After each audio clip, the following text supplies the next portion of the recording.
வணக்கம். ராவணனுடைய வரலாறுகளை பற்றி பார்த்து கொண்டு வருகிற போது உண்மையிலேயே அதற்கு வருகின்ற வரவேற்பை கண்டு நான் வியந்து போனேன். அதாவது எங்கு திறமையும் வீரமும் இருந்தாலும் நம்மவர்கள் பாராட்டுவார்கள், புகழ்வார்கள் என்பதற்கு ராவணன் ஒரு எடுத்துக்காட்டு. ராவணனுடைய வீரத்தை பற்றி சொல்வதாக இருந்தால், யுத்தகாண்டம் முழுவதும் ராமனோடு செய்த போராக இருந்தாலும் அதற்கு முன்பாக அவன் தேவலோகத்திலே இந்திரனை வென்றிருக்கிறான், அக்கினி தேவனை, வாயு பகவானை, அவனுடைய சகோதரனான குபேரனை என்று அத்தனை பேரையும் வென்றிருக்கிறான். இதெல்லாம் அவன் முன்னர் பெற்ற வெற்றிகள். பிறகு போர்க்களத்தில் ராமனோடு யுத்தம் செய்கின்ற போது அவனை எதிர்க்க முற்பட்ட யாரும் ராமனை தவிர, நன்றாக நினைவில் வைத்துக் கொள்ளுங்கள், ராமனை தவிர வேறு யாராலும் அவனை எதிர்க்க முடியவில்லை. முதல் நாள் போர் தொடங்குகிறது. அந்த முதல் நாள் போரில் சுக்ரீவன், வானரப்படையினுடைய தலைவன் சுக்ரீவன் போருக்கு வருகிறான். ஏற்கனவே பாலம் கட்டி முடித்த பிறகு அங்கிருந்து பார்த்தபோது ராவணன் தன்னுடைய அரண்மனையில் மாடத்திலிருந்து பார்த்த காட்சியை பார்த்தவுடன் சடார் என்று ஆகாயத்தில் பறந்து சென்று அவனை தாக்கி அவனுடைய மணிமுடிகள் எல்லாம் கொண்டு வந்து ராமனிடத்தில் சேர்த்தார். ராமன் அதை பாராட்டவில்லை, நீ செய்து தவறு என்று கூறிவிட்டார். அந்த இடத்திலே ஒரு போர் நிகழ்ந்தது. ஆனால் அந்த மகடுகளை மட்டும் பறித்து கொண்டு வந்து விட்டான். இங்கே முதல் நாள் யுத்தத்திலே இருவருக்கும் இடையே போர் ஏற்பட்டது. ஆனால் ராவணனை வீழ்த்த முடியவில்லை சுக்ரீவனால். அடுத்து இலக்குவன் வருகின்றான். இலக்குவனுடைய ஆற்றல் நமக்கு தெரியும். அவன் உறங்காவில்லி என்கின்ற அளவுக்கு 14 ஆண்டு காலம் விழித்திருந்தவன், இமயா நாட்டமுடையவன். அத்தகைய பெருவீரன், உண்மை தொண்டன், சகோதர பாசத்தில் வெஞ்சியவன், எத்தனையோ பெருமைகளை உடையவன். அவன் செய்கின்ற அந்த போர் முறையை பார்த்து வியந்து நின்றான் இலங்கை வேந்தன். ஆனாலும் கூட அந்த போரில் இலக்குவனால் ராவணனை வெல்ல முடியவில்லை. அவன் அனுப்புகின்ற அம்புகளையெல்லாம் சர்வசாதாரணமாக விளக்கி காட்டுகிறான் ராவணன். பிறகு தன்னுடைய கையில் இருந்த வேலினை வீச இலக்குவன் அந்த இடத்திலேயே சுருண்டு விழுகிறார். இலக்குவனை தூக்கலாம் என்று நினைக்கிற போது அனுமன் வந்து அந்த இடத்தில் இலக்குவனை தன்னுடைய தோளிலே தூக்கிக்கொண்டு சென்று விடுகிறான். சுக்ரீவனால் ராவணனோடு போர் செய்ய இயலவில்லை. இலக்குவனும் போரிட்டு வெல்ல முடியவில்லை. மூன்றாவதாக ஒரு காட்சி அற்புதமாக இருக்கும். இலக்குவனை விட்டு வந்த அனுமன் ராவணனோடு நேருக்கு நேர் மோத வருகிறான். அப்போது 2 பேருக்குள் ஒரு ஒப்பந்தம் ஏற்படுகிறது. எப்படி?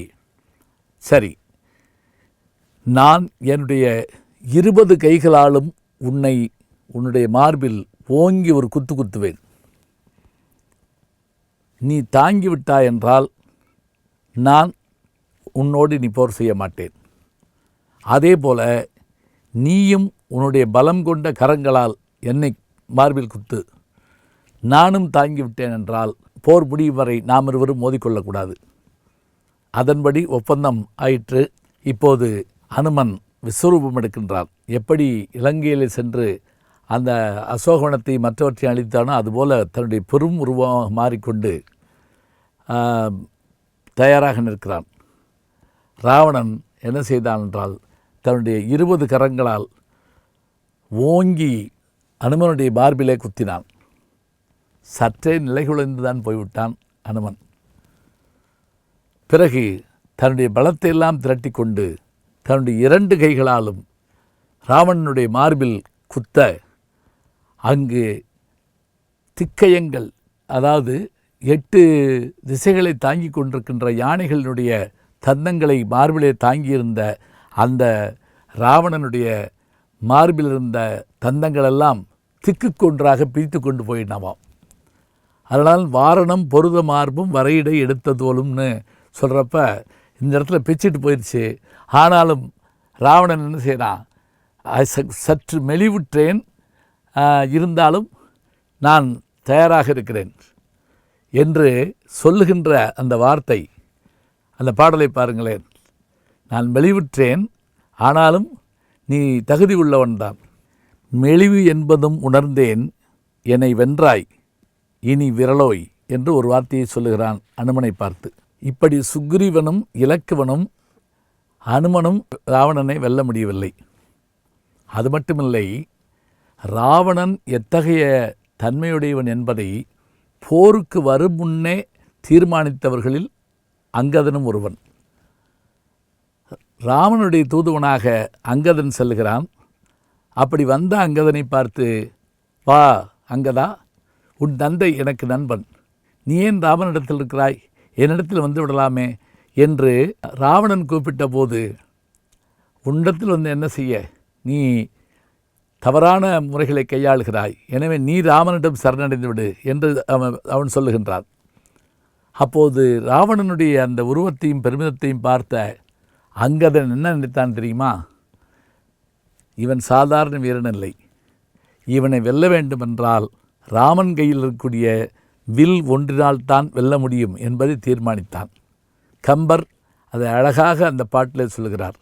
கல்லுண்டு மரமும் உண்டு, ஏழை கடல் ஒன்றும் கடந்தேம் என்னும் சொல்லுண்டே, இவனை வெல்ல தோற்றும் ஓர் கூற்றம் உண்டே, எள்ளுண்ட படையை கொண்டால் எதிருண்டே, ராமன் கையில் வில் உண்டேல் உண்டு என்று எண்ணி ஆற்றலை வியந்து நின்றான்.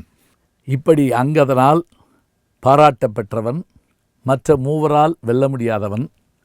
ராமனோடு அவன் செய்கின்ற போர் முறைகள், முதல் நாள் போரிலே தோற்று போகிறான். அதுவும் எல்லாவற்றையும் இழந்து நின்று அவன் நின்றபோது ராமன் நினைத்திருந்தால் கொன்றிருக்க முடியும், ஆனால் கொல்லவில்லை. இன்று போய் போருக்கு நாளை வா என்று அனுப்பி வைக்கிறார். அப்போதும் கூட அவன் என்ன செய்தான் என்றால், மீண்டும் போருக்கு வர வேண்டும் என்கின்ற எண்ணத்தோடு தான் செல்லுகிறான். வாரணம் பொருதமார்வும் வரையிடை எடுத்ததோளும் நாரத முனிவர்க்கேற்ப நயம்பட உரைத்தனாவும் தாரணி மௌலிபத்தும் சங்கரன் கொடுத்தவாளும் வீரமும் களத்தை போட்டு வெறுங்கையோடு இலங்கை புக்கான்னு நம்ம சொன்னாலும் கூட, அந்த இடத்திலும் அவனுடைய மனது என்ன நினைத்தது என்றால், இந்த நிலையை பார்க்கிற போது சாணகி நகுவாளே என்று தான் நான் வருந்தினானாம், மற்றதை பற்றி கவலைப்படவில்லை. பிறகு 3ஆம் நாள் போர், பிறகு நிறைவாக மூலப்படையோடு வந்து அவன் போர் செய்ய வருகிறான். அன்றைக்கு அவன் மனதில் ஒன்று தீர்மானித்தானாம். அவன் மார்பில் அவன் அணிந்த கவசம் எது என்று கேட்டால், பிரம்மன் வேள்வியில் இந்திரன் கொடுத்த கவசத்தை மார்பில் அணிந்தான். சிவனுடைய வாளை இடையில் அணிந்தான். பிறகு எல்லாவற்றையும் எடுத்துக்கொண்டான். புறப்படுகிற போது ஒன்றை சிந்தித்தான். இன்று ஒரு முடிவு தெரியும். ஒன்று சீதை தன்னுடைய வயிற்றில் அடித்து கொண்டு அழுவாள், அல்லது மண்டோதரி அழுவாள் என்று சொல்லிக்கொண்டு தான் போனானாம். அந்த போர் நிகழ்ந்த காட்சியை பார்த்தால் அத்தனை கடுமையாக இருக்கும். ராமன் போர் செய்ய வருகிற போது தேர் இல்லை. அப்போது இந்திரன் தேரை அனுப்பி வைத்தான். ஒரு தேரோட்டி வந்திருந்து ராமனை ஏற்றிக்கொண்டு அந்த படை செலுத்த சென்றான். யுத்தம் அவ்வளவு கடுமையாக நடந்தது. கடைசியில் ராவணனை வீழ்த்துவதற்கு ராமன் எடுத்துக்கொண்ட முயற்சிகளெல்லாம் ஆச்சரியமாக இருக்கின்றன. நாராயணாஸ்திரத்தையும் பிரம்மாஸ்திரத்தையும் கூட பயன்படுத்துகின்ற அளவிற்கு ராமன் முனைகின்றார் என்று சொன்னால், அவருடைய தெய்வாற்றலும் அங்கு துணை இருந்ததோ என்று நமக்கு தோன்றுகிறது. ஏனென்றால் ராவணனுடைய தலைகளை அறுக்க அவை தோன்றிக்கொண்டே இருக்கின்றன. கரங்களை வெட்டி வீழ்த்த அந்த கரங்களை எடுத்துக்கொண்டு அவன் என்ன செய்கிறான், அந்த தேரோட்டிகளை மற்றவர்களை அடித்து வீழ்த்துகிறான். அப்படி இருந்த நேரத்தில் தான் அவனை வீழ்த்துவதற்கு பிரம்மாஸ்திரத்தின் மூலமாக ராமன் வீழ்த்துகின்றான் என்றால், ராமனால் மட்டுமே வீழ்த்தப்படக்கூடிய பெருமையை உடையவனாக இருந்தவன் ராவணனும் அவன் தம்பி கும்பகர்ணனும் தான். ராவணன் ராமனிடத்திலே போர் செய்வது போது கூட எப்படி யோசித்தான் தெரியுமா? நாம் வீழப்போவது உறுதி, ஆனால் நாம் எப்படி வீழப்போகிறோம் தெரியுமா என்று தன்னைத்தானே அவன் சொல்லிக்கொள்கின்ற இந்த வார்த்தை, நாசமந்து உற்ற போதும் நல்லதொரு பகையை பெற்றேன் என்று அவன் கூறுகிற வார்த்தை ரொம்ப அற்புதமாக இருக்கின்றது. இப்படியாக வீரம் என்று வருகிற போது ராவணன் மூவுலகையும் வென்றவன், தேவர்களை ஜெயித்தவன், தேவாதி தேவர்களை வென்றவன், மற்றவரால் வெல்லப்படாதவன். வீடனை வீழ்த்த வேண்டுமென்று அவன் வேலினை எறிந்தபோது கூட தங்களிடத்தில் அடைக்கலமாக வந்த வீடனை காக்க வேண்டும் என்பதற்காக அவனை விலக்கிவிட்டு இலக்குவன் ஓடி வந்து அதனை ஏற்றுக்கொள்ளுகிறான். இவற்றையெல்லாம் பார்க்கின்றோம். ஆக யாரையும் வீழ்த்தக்கூடிய ஆற்றல் அவனுக்கு இருந்தது. தோற்றது ராமனிடத்தில் மட்டும்தான். அதற்கான காரணம் என்ன? காரணத்தை தொடர்ந்து பார்ப்போம். நல்ல செய்திகளை நாளும் சிந்திப்போம். நாளை சந்திப்போம். அன்பிற்கினிய யூடியூப் நேயர்களே, நீங்கள் என்னோடு இன்னும் நெருக்கமாக தொடர்ந்து வர வேண்டும் என்று சொன்னால் இன்ஸ்டாகிராம், ட்விட்டர் போன்ற பதிவுகள்லையும் என்னை நீங்கள் தொடருங்க. பின்தொடர்ந்து வாருங்கள். நாம் எல்லோரும் முன்தொடர்ந்து செல்வோம்.